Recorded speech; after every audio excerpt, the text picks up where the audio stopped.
This episode is brought to you by Ursa Minor Outfitters. Folks, I'm absolutely in love with my loon mug. It's handmade, it's an absolute piece of art. Whether it's at the office or at the house, people keep asking to check it out. If you're not a loon fan, they also have other beautiful mugs for wildlife fans of moose, bears, and eagles. They specialize in products highlighting the outdoors and local pride through quality design by local artists. They've even started expanding into items beyond mugs, like apparel, dog accessories, and soon candles and more. They also try to partner and highlight other small businesses, and in some cases, forego profits in lieu of charitable giving to help their community, such as the dog rescue. So check them out, UrsaMinorOutfitters.com, and enter promo code HikesMikes10 at checkout to receive 10% off your order. And for our four-legged hiking partners, they also have a portable silicone dog bowl and also a sweet over-the-collar dog bandana. Go check them out, UrsaMinorOutfitters.com, and don't forget to enter promo code HikesMikes10 at checkout to receive 10% off your order.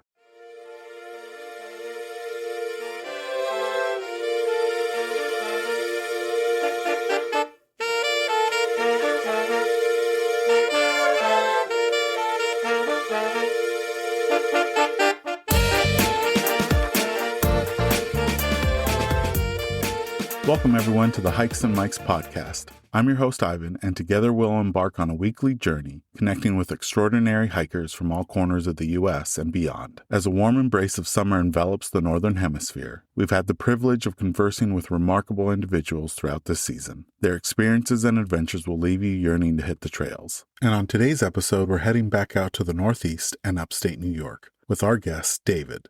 Make sure to follow him on Instagram at David, TRESTICK.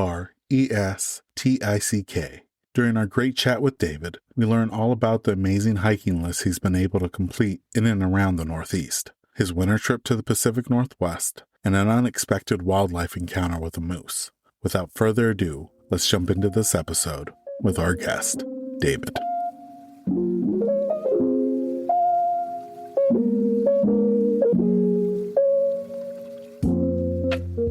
Welcome, everyone, to the latest episode of the Hikes and Mikes podcast. I have a really exciting guest with me today. We're going to be traveling over to the East Coast and talking with David and some of his hiking adventures up in upstate New York and the Northeast. David, thanks for joining us on the podcast today. You know, we always like to start off by asking our guests how long they've been hiking for and how they got started. My first hike was back in, I think, 2012, just after college with some friends, and I absolutely hated it. It was horrible. Very much the typical unprepared hiker, improper footwear, probably just had a water bottle with me. Hike didn't go so well. But about 2 years later, I had a girlfriend at the time that was really into hiking. She kind of got me into hiking and really interested in researching hikes and kind of the information about them and people's stories. I read a lot of blogs at that time. That relationship, unfortunately, didn't end very well. And hiking took on kind of a new meaning for me. And it was more of a mental health kind of retreat for myself to get away from all of that and feel okay with like being alone with myself again. Beyond that, it's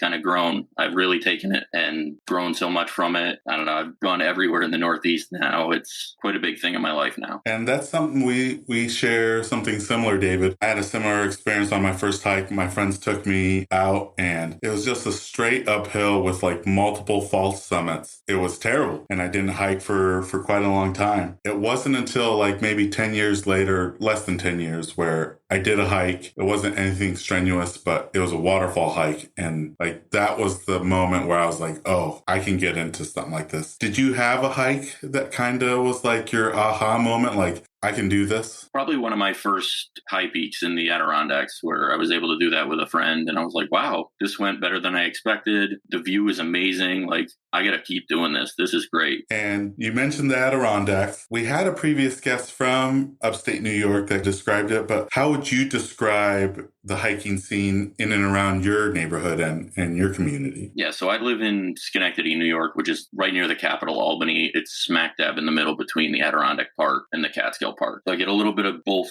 worlds. The Adirondacks are amazing. There's all kinds of different hikes. You have the high peak area where you have big mountains kind of all near each other. There's all kind of lakes. There's small mountains. The Adirondack Park is enormous. It's well over 1 million acres. There's just so much to do up there. Camping, anything you really want. There's so much going on in the Adirondacks. When I was looking to kind of see how far apart the Catskills are to the Adirondacks, just the surface area, like you said, of the Adirondacks is huge. It kind of takes up that northeast corner of New York. Now, you're an ADK 46er. Can you share what an ADK 46er is and what was your experience completing that list? Sure. So the 46ers are in reference to the 46 high peaks in the Adirondacks. It's a little bit of a misnomer. There's really only 42. There are 4 of them that are under 4,000. We're stubborn New Yorkers, so we kept the original list. We refused to change it, so I'm happy about that. So completing the 46, quite a journey. I mean,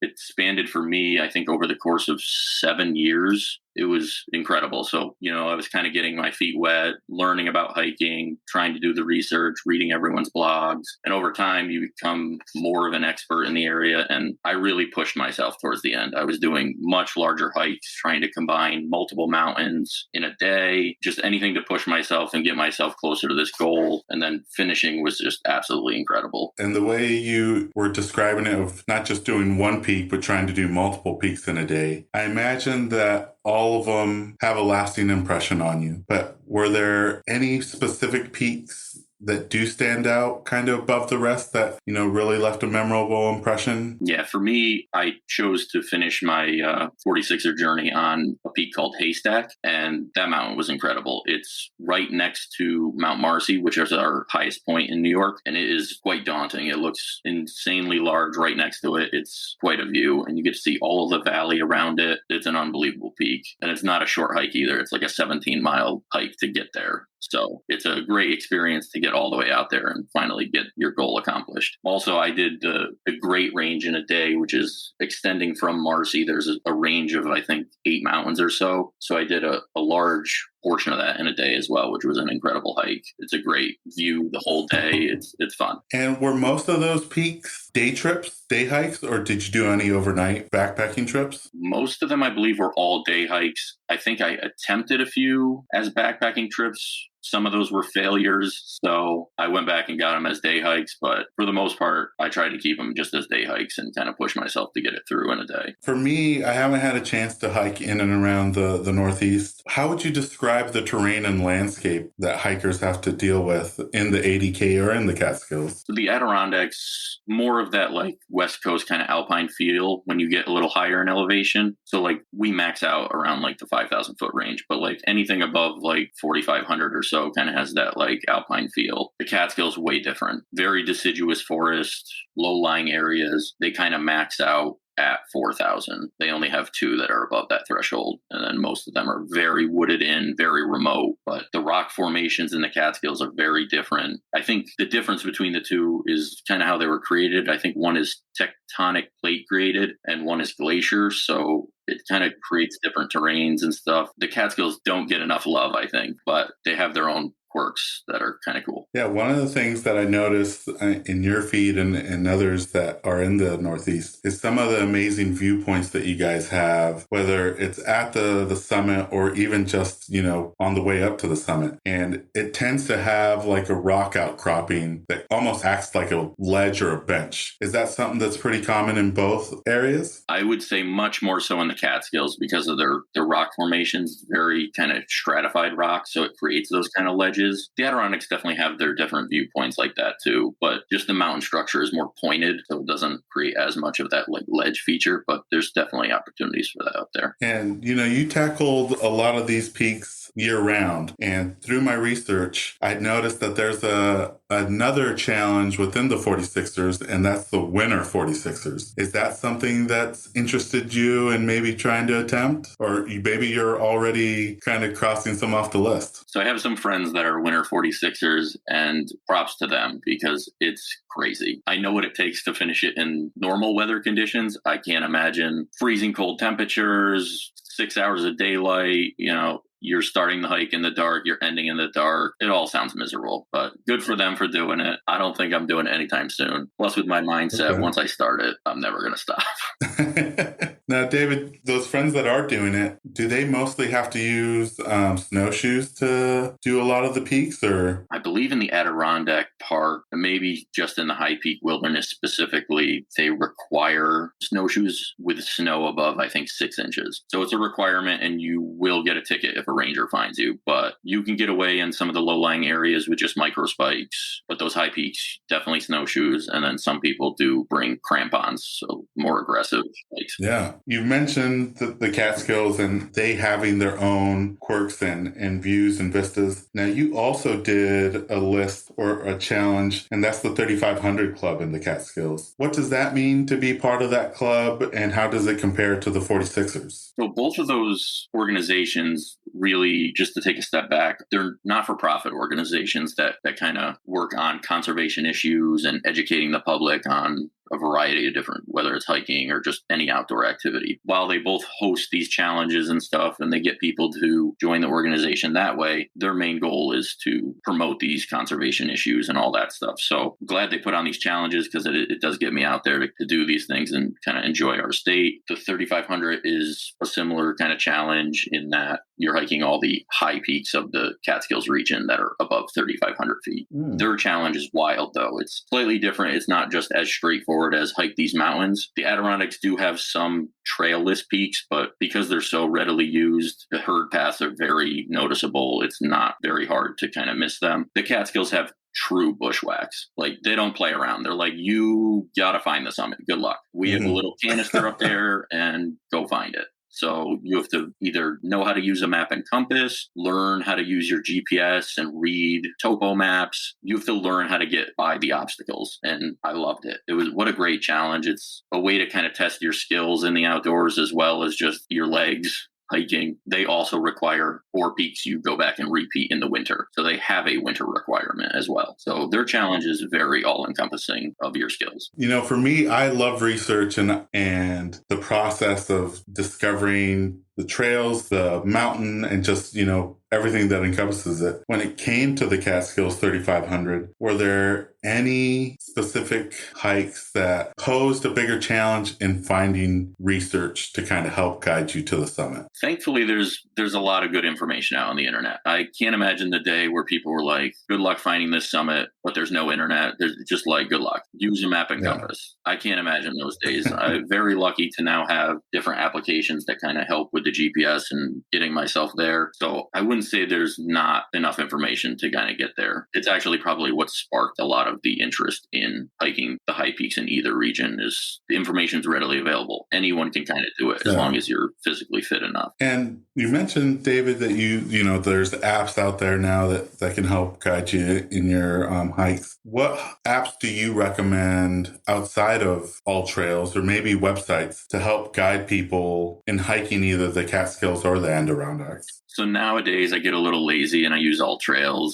I used to do much more research as a, rookie hiker. Read more blogs, kind of look at people's maps, kind of study them that way. Now I cheat a little bit with AllTrails, but when I was doing the Catskills specifically, because you're not on official trails, AllTrails doesn't really have information on that. So I found an app called Avenza, and you can quite literally download a map. So I downloaded various topo maps of the Catskill Park, and you show up as a blue blip on the map when you're there. So I would use that to help guide me through the hike that day, knowing, I'm here. The elevation here looks insane on the map. Let me avoid that. Let me go this path. You inadvertently learn how to use a map, not necessarily with a compass, but you learn some orienting skills. Is it free, or is it like one of those paid subscription ones to download? The maps themselves, but then once you have the map, you download it, you have it for good. Oh, that's great. But then there are expansive maps, so like the entirety of the Catskill Park was available. So you can get bigger areas. Price really goes up.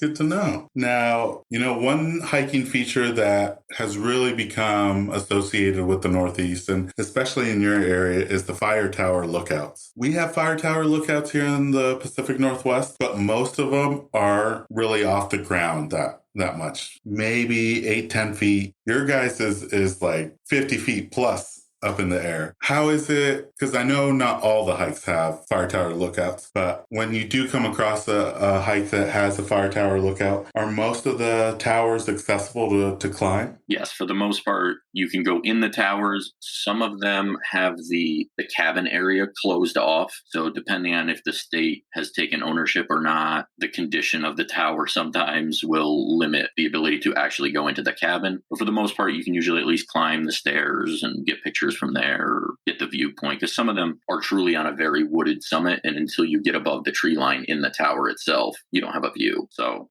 these are my favorite. The fire towers are like some of my favorite hikes because they're not centrally located in any way, shape, or form. So it's an easy way to explore all different kinds of areas of the state. And is there any fire tower lookouts in particular that are some of your favorite? Sure. So in New York, at least, my favorite is Mount Adams. It's right in the middle of the High Peaks Wilderness. And like I said, you just come out of the woods into the tower, and then you're just immersed in the High Peaks. And you're so close to them all. The view is spectacular. Besides that, I'd probably say Wakely, which is an enormous fire tower. I think it's one of the largest ones in the state. I think it had over 10 ladder rungs to get up it. Oh, wow. And it's in one of my favorite areas of the Adirondack Park in the West Canada Lake area. It's very remote, but very beautiful area. And, our previous guest from upstate New York, she was crossing all the fire tower lookouts in that challenge. Is that something that you've been actively doing or completed already? Yeah, so I think I completed that one in 2017, kind of as a warm-up to finish my High Peaks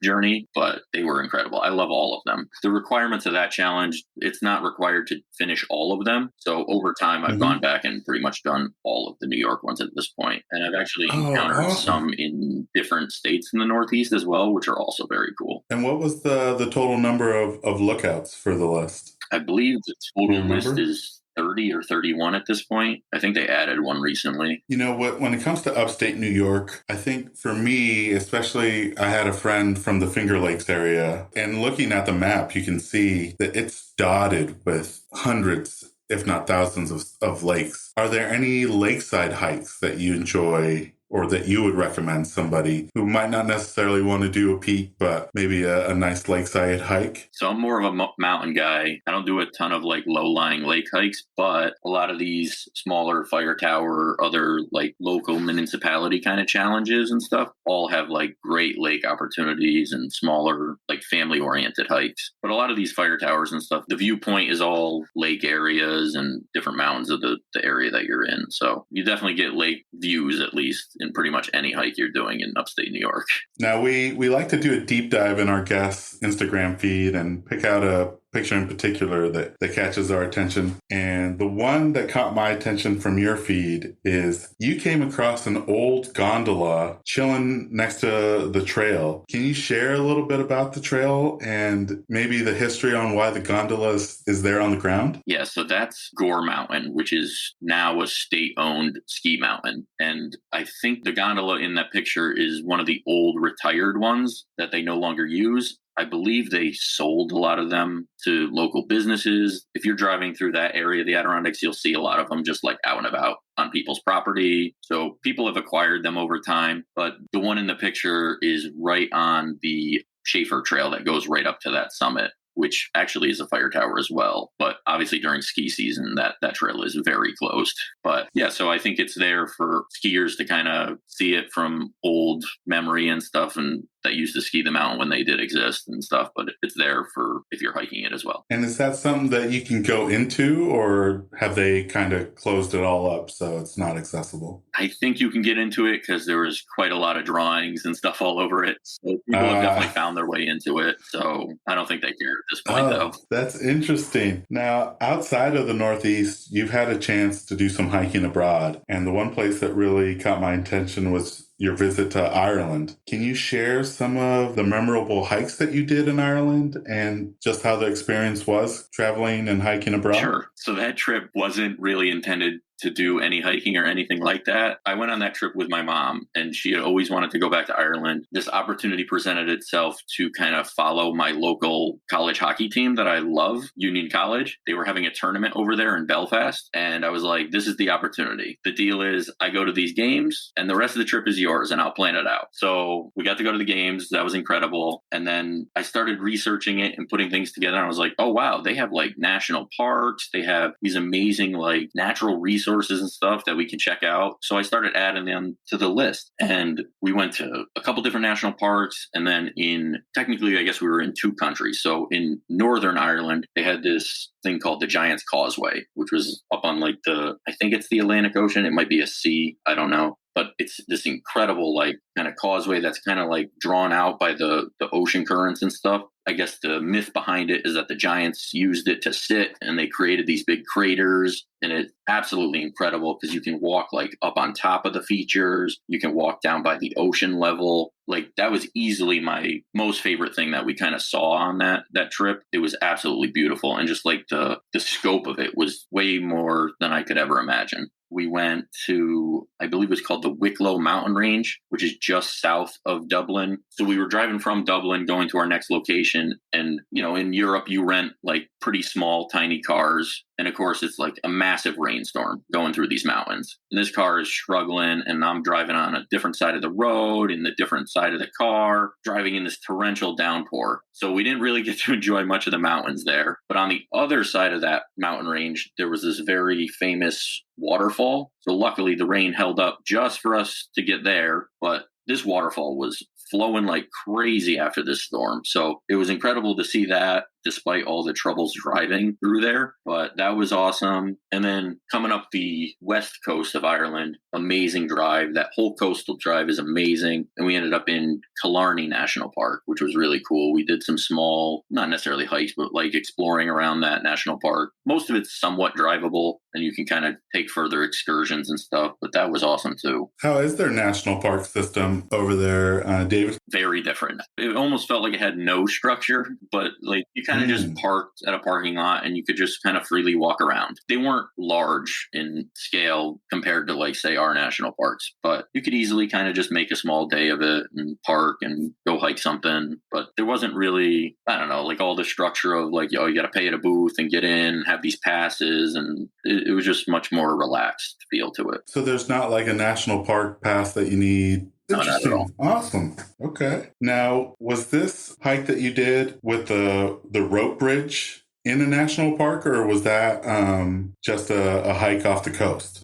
So that's called the Carrick-a-Reedy Bridge. And I don't know if it's necessarily a national park, but it's like a national trust item or something. Like there's a specific like organization that kind of monitors it and makes sure it's funded and it's upkept and all that. So we went to that, and it's this rope bridge that quite literally hangs over the ocean. It's got to be several hundred feet, and you can go out there, and in groups they let people walk across it, and there's a small little island you can get to and kind of see the rest of the ocean from there. But my mom refused to do that, and I was like, I have to. We're here. I'm crossing this bridge. But it's pretty sketchy when you get out to the middle there, and the wind starts picking up, and you're like, I don't know about this bridge anymore. And then you scurry across. Is it one of those bridges where it's just one at a time can go? No, I think they let groups of like, I don't know, 5 or 6 go at a time or something. And then you're all sitting on the other island, and then they'll let you back across, and they'll do like 5 more. Did you get a chance to kind of pause for a second and look down as you were crossing the bridge? Yes, I made sure I was the last person to come back across the bridge. So I could like sit there, take a picture for a second, and kind of enjoy the moment on the bridge. But yeah, as soon as everyone else was off it and I was by myself, I was like, nah, I'm going to cross this bridge now. How many feet do you think it was down to the bottom? It had to be several hundred. Wow. Below you. And you can see the jagged rocks. Like, you're not doing well if you fall off this bridge. Yeah, if listeners get a chance, and we'll link it in the episode show notes, but check out this bridge because it's definitely unique where I haven't seen it anywhere else, because normally you see the suspension bridges, but this one's interesting. Now, outside of Ireland, you most recently visited my neck of the woods, the Pacific Northwest. How was it visiting the Pacific Northwest, and was it your first time out? Yeah, so first time in the Pacific Northwest. I don't think San Francisco technically counts. So first time out there, we went for my girlfriend's 30th birthday. We kind of took a big trip out there, and she's not super into hiking, so the trip really wasn't for hiking purposes and stuff. But obviously we're out there, and she was like, "Oh, I want to see the coast and stuff." So that drive out there was incredible. Man, yeah, actually the coastal views kind of remind me a lot of the Giant's Causeway. A lot of that seems very similar to me, with those very large kind of cliffs that kind of are eroded by the ocean there. I think it's a state forest on the drive out there from Portland. Was very incredible. I guess Portland had got like the most snow that they have gotten in like 50 years, like the week before we were there. So to us, that was normal, but people were like, "What is all this snow?" and struggling. And I was like, "This is great. This looks amazing out here." Yeah, I think you came, David, and this is the first time I've ever seen it. Like, I've seen previous videos of the snowmageddons, they call them in Portland and Seattle, where people try to drive down hills with, all-season tires, and they basically become a pinball machine. But this was the first year where people were just leaving their cars on the freeway. Wow, that's incredible. Because people weren't getting plowed, and accidents had blocked things off. And I was hearing stories of like people being there for like 4, 5, 6 hours, and then ultimately saying like, I gotta leave. So leaving their car there. But you spent most of your time in Oregon, and you got to visit the beautiful Oregon coast, which I think Washington has a great coastline, but the Oregon coast is just something else. But not only that, you actually got to go into one of my favorite parts of the whole region, but that's the Columbia River Gorge, and see some of those beautiful waterfalls. How was that experience? So that was great. So that day I planned like, all right, we're going to drive by Mount Hood, kind of do a small hike there. That was like really the only hike we had planned, and that went horribly because of all the snow. We were like underprepared for how much snow there was. Like we were just saying, I almost learned the lesson of the car accident in the snow up on Mount Hood because everyone's pulling off, putting on chains and stuff. I'm like, what is going on? Like, I'm a New Yorker. We're fine. That almost went poorly. But we get done with the hike and we drive back up into that Columbia River Valley area. And man, that was incredible. That scenic Route 30 or whatever, I forget the number off the top of my head, but that was incredible. Like, it's waterfall after waterfall after waterfall. It's just all in a row. That was an incredible drive that day. I think that might have been my girlfriend's favorite part of the trip. Yeah, and you stopped at the famous one, but yeah, that stretch, that scenic highway is something else. How was it seeing, especially the oceanside forests, for you compared to what you were seeing in the Northeast? Because I feel like the Oregon coastline forest is vastly different from even the Cascade Mountain Range forest. Yes, absolutely. It had that very like old feel to it, almost like in Lord of the Rings, the Fanghorn Forest. Like that instantly had that vibe to me. Like, man, this has been here forever. It feels so untouched. Like, it felt weird that there was a road even. Like, this forest should have just been there and untouched. We did get out at one point. I mean, there was still snow on this road and like all the areas around it, but we did pull off at one point, and there was like a small little waterfall that we got to kind of screw around and take some pictures at. So that was an incredible drive just that day. I could have just drove through there all day. I'm glad you made it out here and got a chance to see it. And I think choosing, even though the weather wasn't agreeable, but being able to go and check out that scenic highway and not have the large crowds that the summer can potentially have is really great. Now, switching things back to hiking, David, some hikers have a summit routine or an end of the hike routine. Maybe it's packing your favorite snack or meal, some sort of drink, or even just a moment of zen at the top. Do you have a regular customer routine that you do when you reach your destination, or maybe when you make it back out? Yeah, I usually try and just soak in the view, because usually I'm there, I'm looking for views. So I try and just soak it in for a bit. I get my pictures, and then it's time for summit snacks. My friend really got me onto Summit Skittles. You got to have Summit Skittles. But yeah, it's just soaking in the moment after a long, strenuous hike and kind of appreciating it all. Now, when it comes to the Skittles, is it just the regular Skittles, or are you doing sour Skittles, or a specific like? I usually like the wild berry, but it's tougher to find, berry? So okay. You got to go with the original then. I like it. And, we both had beast mode on our teams. You had them in Buffalo and I had them in Seattle. So anytime I think of Skittles after doing a strenuous activity, I think of Marshawn Lynch. Now, when it comes to your pack list, what do you consider to be your most valuable piece of hiking gear? Nowadays, it's some combination of boots, socks, and my knee brace. So I've had an injury like 2 years ago. I broke a bone in my foot, and so now it's a very small bone in like the ball of your foot. So I don't think it's ever going to really heal correctly. So it's kind of going to be something I have to just deal with from now on. I mean, I kind of just pushed through the pain the first year after I broke it and didn't really get it looked at. So I hiked, I don't know, 30 or so high peaks that year on a broken foot. So after all that pain all year, I was like, I should finally get this looked at. And they're like, yeah, it's broken. And I was like, fun. So I've been more cautious now about how I step and making sure I like double up my socks and give it extra cushion, because I don't think it's ever going to be perfect. And have you been able to find a hiking boot that kind of helps cushion or add a little bit more protection? So I stick with my Merrells. I've always kind of stuck with that. They fit perfectly when I first started, and I just kind of stick to that brand at least. But I guess, experimented with different versions of socks and doubling them up and what's going to work best over the course of maybe like a 15-mile day. You know, you're going to feel it at some point anyway, but what's going to work the best at that point? Now, throughout all your hikes, David, has there been any close calls, whether it's nearly getting lost, maybe an unexpected wildlife encounter, or maybe Mother Nature kind of threw you a curveball and caught you by surprise? Have you had any of those experiences? I mean, I've so many experiences, but I'm gonna limit it to two. So finishing up my 46er journey, I wanted to push myself to do this one range called the Seward Range. And it's the most isolated, kind of the most in the middle of nowhere, rugged grouping of mountains in the 46er group. And I was like, I want to do it in one day. And it's, I think, somewhere in the 22-mile range and like 6,000 feet of gain. And I was like, whatever, I'm going to push myself to do it. So I got a place up there and I get out there. And it's the middle of August. It's like 100% humidity, 90-degree day. So I'm like flying through water and I'm out in the middle of nowhere. It's like a weekday. So there's like hardly anyone on the trail with me.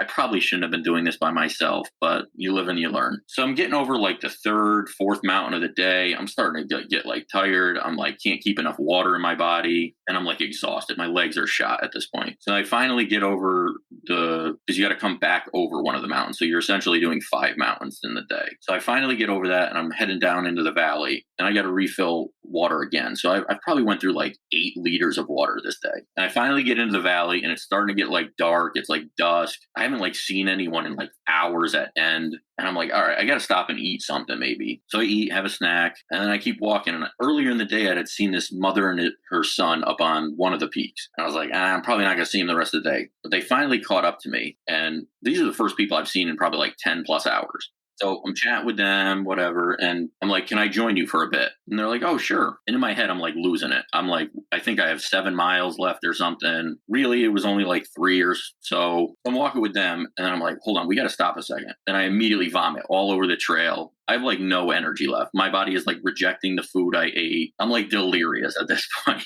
They're like, all right, we'll walk you out the rest of the way. And then we finally get there. It was not 7 miles like I thought, but we get there and I'm at the trailhead and I take probably one of my favorite pictures of me of all time where I just look horrible. I look haggard. I look like a disaster. And they're like, do you need help like driving back? I was like, nah, I got this, whatever. And I get back to the Airbnb and there was a nice woman there that met me the night before when I checked in, and she knocks on the door and we're talking about the hike again. She's like, you look terrible. And then she proceeds to be like, can I like buy you some food or something? I was like, please. And I like don't even remember eating the food or like taking a shower. I just like passed out till the next day. It was horrible. I did it though. I was happy I did it, but man, I made so many mistakes. Shouldn't have went by myself. Woulda, coulda, but we got through it. And it's one of my favorite experiences that I get to tell. So, oh, that's great that you were able to capture that moment back at the trailhead, and you can look back and appreciate. It's one of my favorites. I look like an absolute disaster, but that's what I tell. Oh. And then, secondly, in New Hampshire, I was hiking with a friend, and we were hiking this mountain called Mount Isolation, and it's appropriately named. It's in the middle of nowhere in like the southern presidentials. It's a longer hike, maybe like 15, 16 miles. And we summit, and we're coming back, and we're kind of just like slogging our way through. And my friend, I think she was listening to headphones at the time. We were kind of just like over talking to each other at this point. So she's listening to headphones, and I'm looking down, and all of a sudden I hear screaming, and she's running back towards me. And then in front of her, I just see this enormous horse-like creature walking in front of her. So I take a second. I'm like, oh, this is a moose. And she like ran 2 feet into ran into it basically. Didn't hear it or anything with her headphones in. And it just walked right in front of her. I was like, wow, it took me back for a second. And then I'm like assessing. And then her dogs go chasing after this thing. And I'm like, oh my God, we're going to hear the worst noise ever. I was like, this is going to go so bad. Luckily, we're able to call them back, and the moose just like kind of settles in like 15 feet away from us in the woods. And we like get all the dogs and put them on leashes again. And we're like, okay. And we just start walking away. But I always wanted to see a moose, not that close. That was terrifying. To this day, I'm a little sketched out, like being in the woods by myself after that. Oh, man. Yeah, I don't... Because how big do you think that moose was? Because those things are huge. It was a small female, but it still startled us. Okay. Like it was 6.5 feet tall. I mean, it had to weigh 500, 600 pounds. It was enormous. And this isn't even like a male moose. Like this thing could have been 7+ feet. Like get out of here. I don't want to see that ever again. I always say when it comes to like bears, I always want to see a bear. But at the same time, I don't want to see a bear that close. And I imagine with the moose, it's the same thing. Like, oh, I'd love to see it from a distance. But once you get up close to it and see the size of it, it's like, yeah, I'm good. Yeah, it was daunting. It definitely took us a second to kind of recover from it and kind of keep moving on. But beautiful creatures, but not when you that. 2 great stories, David. Now, we're halfway through the year. The summer hiking season is going to be upon us. Do you have any upcoming hiking goals for the remainder of 2023 or maybe beyond? Yeah, so I'm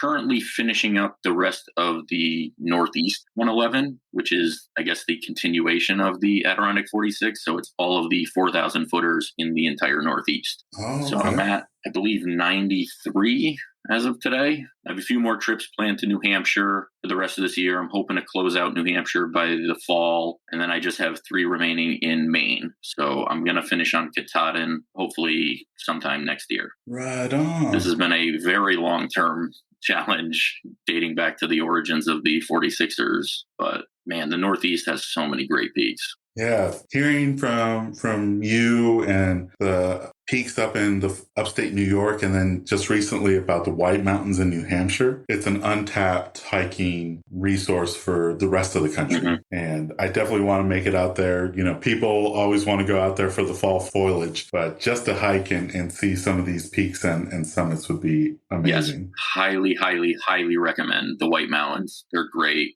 I honestly would consider retiring in New Hampshire. I love it up there. Oh, good. And then Maine is something else because it's not the Acadia, the coast kind of thing. It is in the middle of nowhere in very northern Maine. And there's not much else going on up there. It's great. It's so untouched. And I think that's actually somewhat of the area of where like the Appalachian Trail continues.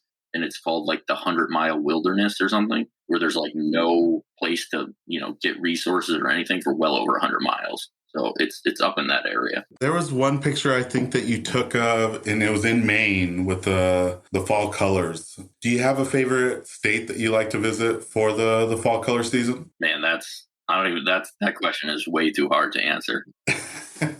I'm preferential to New York, but man, New Hampshire and Maine have stunning colors in the fall. And if you time it right, you can do a trip all the way out to Maine and then slowly creep your way back as it continues down the rest of it. Oh, it'd be great. But I put aside time every year, at least in New York, that last week of September, early October, fall hikes. I absolutely every year put aside time for it. Right on. Yeah. It's something that's definitely on my bucket list to experience and do. Now, David, that was it for the regular questions. This next portion of the podcast is the this or that questions. I'm going to give you 2 hiking related topics and you kind of choose the one that you prefer out of the 2. All right. So the first one is, do you prefer ascending or descending? Ascending. With these bum knees these days. Waterfalls or summits? Summits. And then switchbacks or straight up? Straight up. Trek poles or freehand? Gotta go poles these days. And trail runners or hiking boots? Boots. I gotta have the extra ankle support. And when it comes to your trails, do you prefer loop trail or an out and back trail? Ooh, it depends on the day. Out and back if you want to get out of there quick. The loop trails are nice. You get to see a lot of different things. And when it comes to bodies of water, especially up in upstate New York, do you jump in or do you stay dry, especially in a summer day? Summer day, maybe jump in, but you got to stay dry most of the year so you don't get too cold. Good to know. And then you guys have, sunrises that are just unbelievable. But when it comes to sunsets or sunrises, do you have a personal preference? I like sunrises because I like to get up nice and early, get out there. It's a great start to the day. And this next one is, do you prefer spring flowers or the fall colors? Is that a real question? Fall colors. Yeah, I kind of had a hint of what you were going to choose. And then the last one, David, is when it comes to social media and an online presence, do you tag a hike or do you not tag a hike? I like to tag the hike. Personally, I get to remember where it was. Sometimes I forget half the pictures I take. But also, I like to share the knowledge with people. Right on. Well, thank you so much, David, for joining us on the podcast today. For folks that want to follow along in your journey and your hiking experience, where's the best place they can find you on social media or online? For my hiking stuff, it's my Instagram. It's at David Trestick, and that's TRESTICK. We'll make sure to put a link in the episode show notes for that. Well, thank you so much, David, for joining us. I'm looking forward to seeing how your current Northeast Peak Bagging Challenge goes. And yeah, really appreciate you coming on the podcast today. Awesome. Thank you very much. And that brings us to the end of this episode alongside David. We extend a heartfelt thanks to David for coming on the podcast. Make sure to stay connected and follow his adventures on Instagram at David TRESTICK. And don't forget to check out this episode's show notes for all the important links we discussed today. We have an incredible lineup of episodes planned throughout the summer, and we can't wait to share them with you. New episodes will be dropping every Monday, with occasional bonus episodes on Fridays. To ensure you never miss out on any thrilling tales, remember to hit the like and subscribe button. Your support means the world to us. Don't forget to join our vibrant community on Instagram at Hikes and Mikes. We'll be sharing episode visuals, my own personal hiking content, and so much more. Let's stay connected and continue to inspire each other on this remarkable journey. As we bid farewell, remember to tread those happy trails, embrace the great outdoors, and keep the spirit of adventure alive. Until next time, my fellow explorers, happy hiking. A special shout out goes to our incredible audio editor, Alex, whose exceptional skills and dedication help bring each and every episode to life week after week. Thank you, Alex, for your invaluable contribution to the Hikes and Mikes podcast. This episode's music was created by Ketsa. Follow him on Instagram at Ketsa Music. This episode is brought to you by Flip Socks. Whether you're on the trail, on the job, or in the yard, Flip Socks will keep Mother Nature out of your boots with their innovative nylon sleeve. You no longer need to worry about any annoying debris getting trapped in your boots during your hikes. Simply flip down the nylon sleeve over any boot to prevent Mother Nature from finding its way inside, keeping your feet comfortable all day long. To get your first pair, visit flipsockswithaz.com and enter promo code HikesMikes10 at checkout to receive 10% off your order. And for listeners who use the promo code at checkout, I'll be donating 100% of the Season 2 promo code proceeds to Big City Mountaineers, who provide transformative experiences through connections to nature that strengthen life skills and build community for youth and disinvested communities across the nation. So if you're tired of bits and pieces of the trail finding its way into your hiking boots, pick up a pair of Flip Socks today with the promo code HikesMikes10 to get 10% off. For website and promo code, see the episode description.